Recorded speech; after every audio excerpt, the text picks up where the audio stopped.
The 15-year-old young woman went out for a walk, promising her parents she would be back soon, but she never came home and her phone was turned off. The parents contacted the police, who began a search for the missing young woman. Detectives had no leads until they gained access to her Facebook account. It was there that the eerie clue as to what had happened to her lurked. Nicole Cable was born on August 12, 1997, in the small American town of Glenburn, Maine.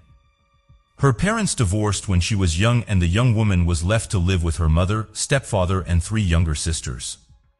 During her high school years, Nicole had a passion for music, was on the cheerleading team, and even modeled for a local company. She also had many friends who described the young woman as cheerful, helpful, and kind. She always tried to keep a positive outlook on life, even though she, like many teenagers, had her own difficulties.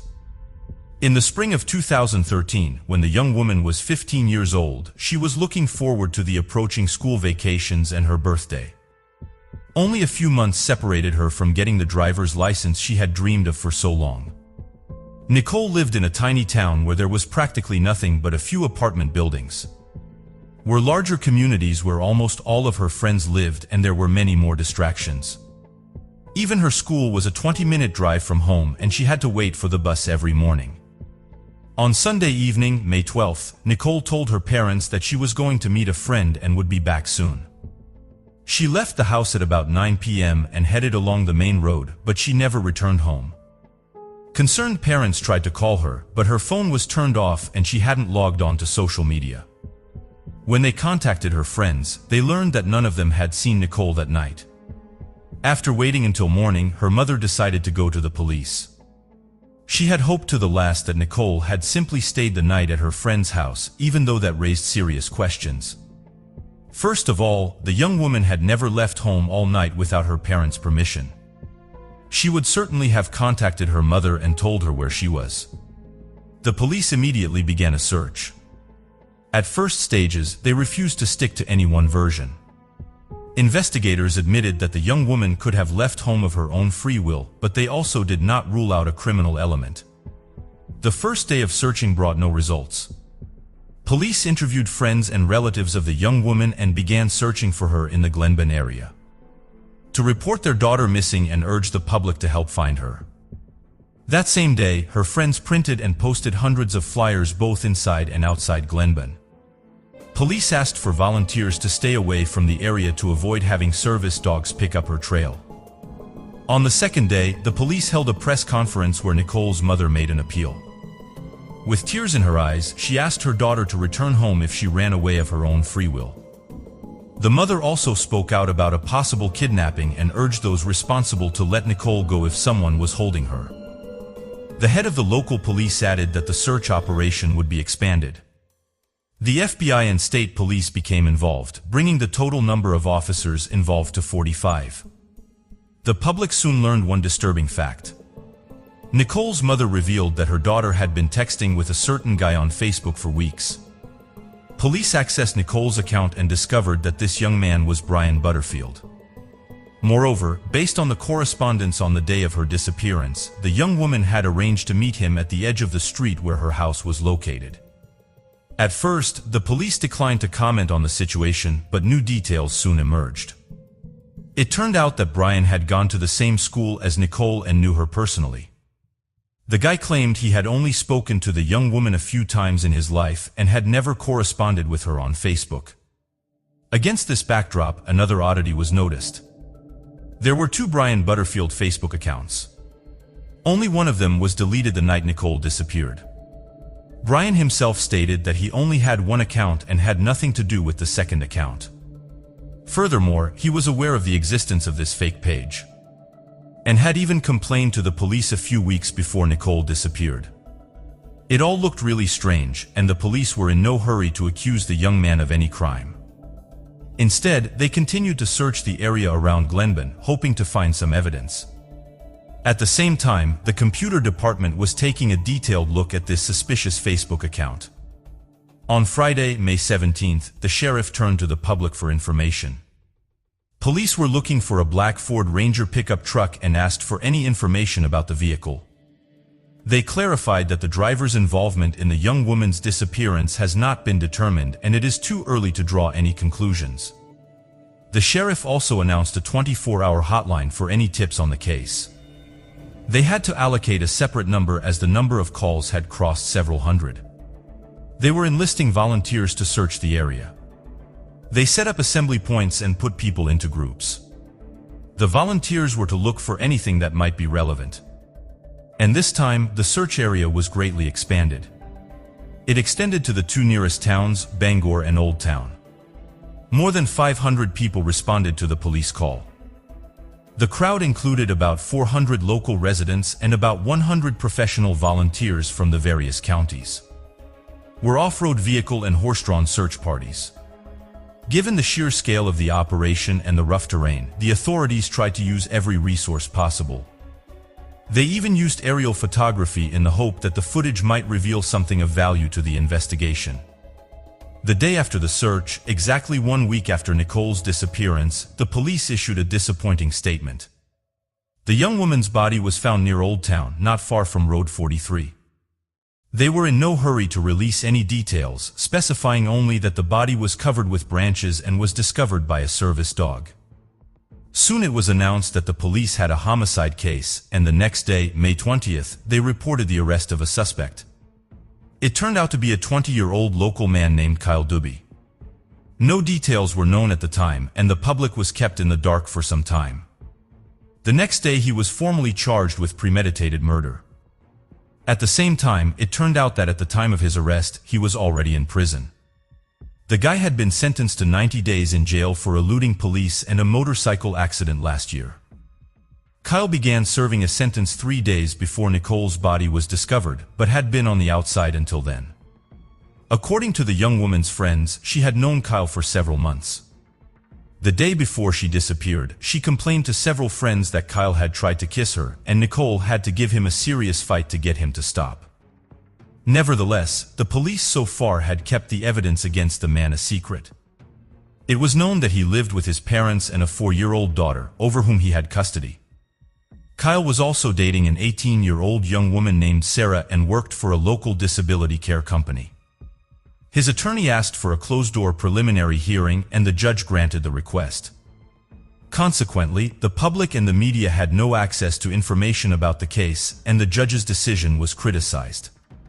Nicole's funeral was held on May 26th. Beforehand, several hundred local residents gathered and honored her memory by launching balloons into the sky. A few days after the funeral, a judge, under public pressure, lifted a public disclosure ban on the case, and some disturbing facts finally came to light. First, police were able to determine that the fake Facebook account was registered from Kyle's computer and all subsequent sessions were conducted from his IP address. This meant that it was Kyle who had tricked her out of the house shortly before the murder, and it was clear from the medical examiner's report that the young woman had died on the very day of her disappearance.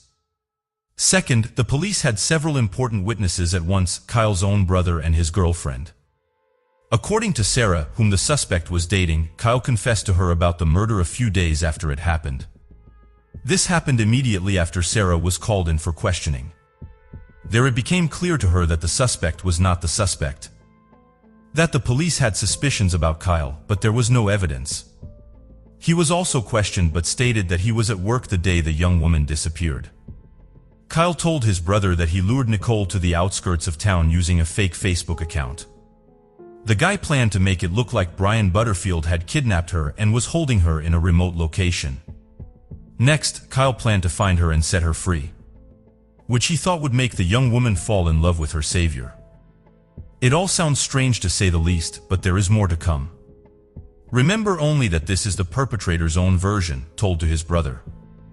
Further events unfolded as follows. From a fake account, Kyle lured Nicole to a remote location along Hudson Road. There he was already waiting for her, lurking in the bushes. He was wearing a ski hat covering his face.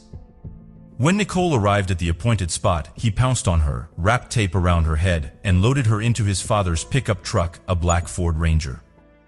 The car was parked nearby. Next, in his own words, Kyle drove her away from the abduction site. As he began to pull her out of the car, he noticed that the young woman showed no signs of life. The guy realized that the duct tape made it impossible for her to breathe, and she passed away. Then he panicked and decided to hide the body. To his girlfriend, Kyle told the same story, adding some details. He said that before he hid the body, he took off almost all of Nicole's clothes and threw her out the car window on the way back home. This was done so that the police would not find traces of his DNA. The police did find several items of clothing that belonged to the young woman.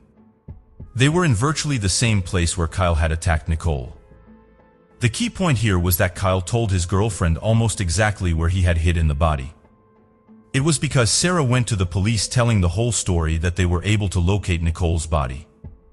Kyle himself refused to admit guilt, but the situation was far from in his favor.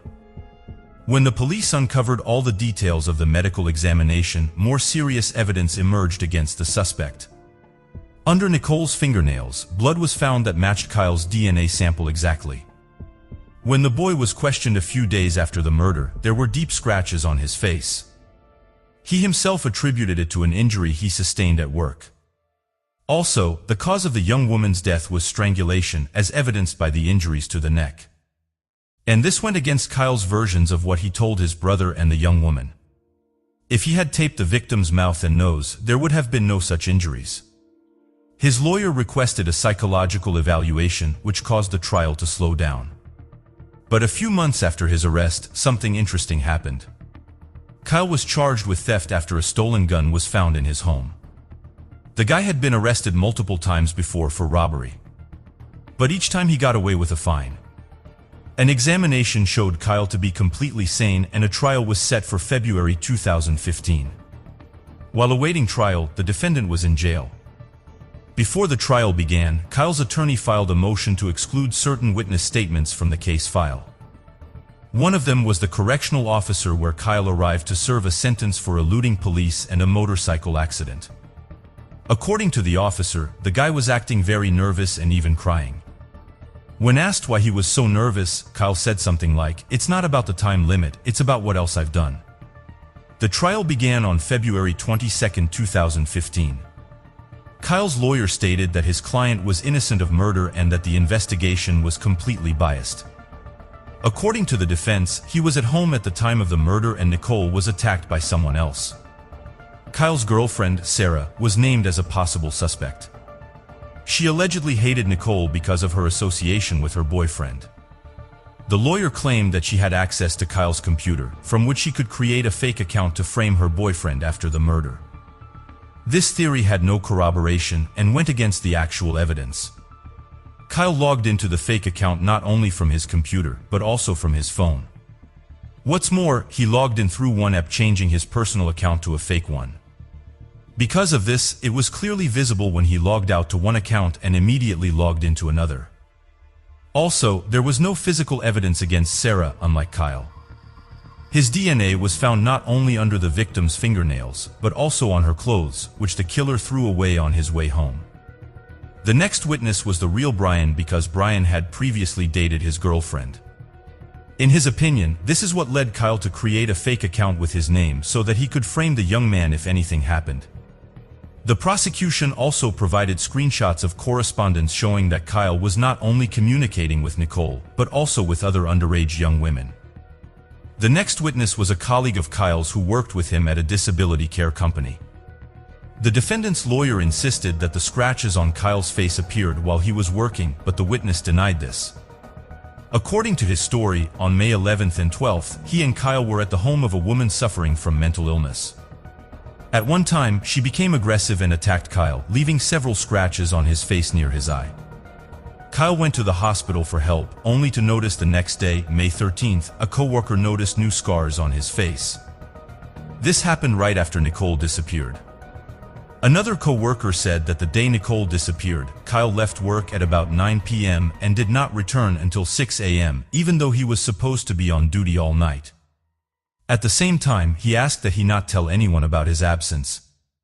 The court also summoned 4 inmates with whom Kyle had interacted while in jail, awaiting trial. They all said that Kyle had confessed to them about killing the young woman. To one of them, he told them he had strangled his girlfriend and made it look like an accident. To the other, he openly stated that he had originally planned to commit the crime. Even more interesting was the testimony of an inmate named Scott Ford. He had spent most of his life behind bars and had a reputation for being well-versed in the legal system. Kyle had been in contact with him for a long time, after which he decided to inquire about the best way for him to get away with his crime. Next, Kyle wrote several versions on paper of what had happened to Nicole and handed the pieces of paper with this information to Ford. All of these versions had one thing in common. Kyle admitted that he had created a fake account and lured Nicole to a deserted area, but he went on to describe different versions of events. First, he wrote that he had just wanted to kidnap her and then rescue her, but he didn't settle for duct tape and the young woman suffocated. On another sheet he said that he had jumped Nicole out of the bushes and she fainted from fright. Panic, Kyle duct taped her mouth shut and drove her away from town, after which he noticed she had no pulse. Another version was that he didn't use the duct tape and the young woman died for nothing. Another version said that Kyle jumped out of the bushes and grabbed her torso, then realized that he had actually squeezed her throat, after which she lost consciousness. As we can see, all of these stories seem downright delusional, but there was something really useful in them for the investigation. Kyle described in detail the place where he attacked her, and where and how he hid the body. Moreover, he specified the exact location where he had hidden the ski mask in which he had attacked the young woman. All this information was kept secret until the beginning of the trial, so only the killer could know such details. Experts examined the sheets and found fingerprints and Kyle's DNA on them. The trial was not without his difficulties. Kyle's younger brother, who had testified against him 2 years earlier, began to deny the fact that Kyle had confessed to the murder. The problem was that the brother had written down all the details of what had happened in great detail, which he could only have learned from Kyle. The only one who didn't utter a word during the entire trial was Kyle himself. He refused to testify even in his own defense. The investigation offered him a deal in which he could expect a reduced sentence in exchange for a confession, but he refused. On March 6, 2016, the final court hearing was held at which the verdict was handed down.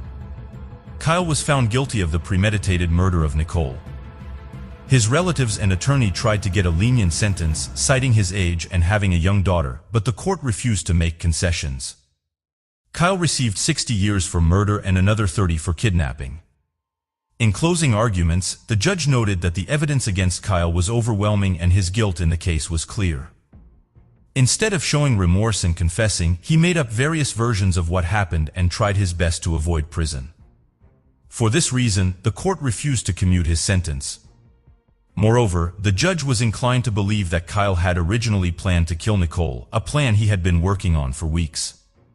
Nicole's parents called the sentence fair and expressed the hope that he would never get out of prison again.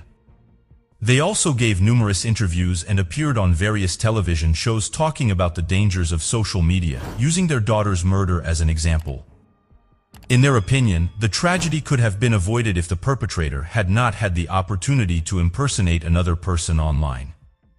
However, people like Kyle, sooner or later, can get to the point of murder even without fake accounts. Share your opinion on this story.